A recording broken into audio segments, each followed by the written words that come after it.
Chris, hey, how's it going, bud? Did your first round of absentee mailers and didn't find any motivation from the list of absentee owners. Okay. So I'll be blunt. The majority of the time when I hear that, the leads weren't worked hard enough. I know that's a little harsh because it's kind of putting it on you guys. Um, Literally everybody I've worked with that we've actually gone and dug through their CRM on leads and asked questions like, did you do this with this one? Did you do that with that one? What's going on with this one? Do this with that one. They've pulled deals out of it. There's this kind of misconception that the people who are going to choose to sell you a house are going to be the people who are like dead broke and have absolutely no other options. And they have to be in a position where they're like, take my house from me.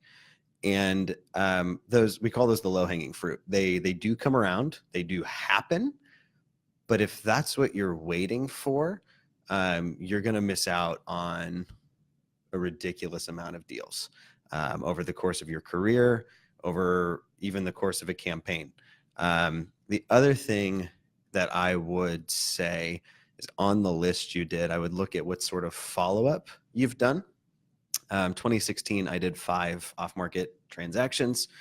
2017, I did 74.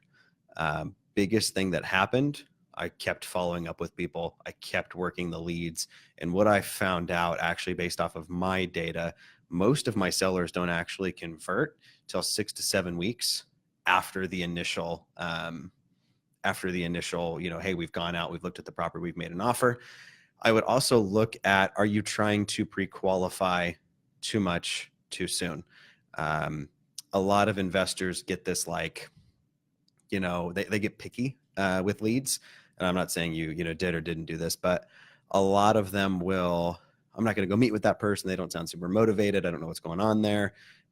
If they don't just sound like desperate, right? Or my favorite is when they call them to like give them a ballpark over the phone because they don't think they're motivated.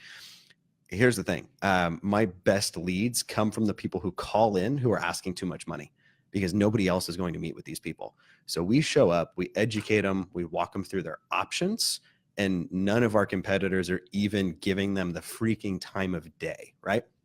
I had a deal in November of last year. Guy called me, wanted 110K. That was like north of retail. I was hungry, right? This was one of those times when it was like, man, I need a deal. It's been a minute. Got there, got out, met with the guy.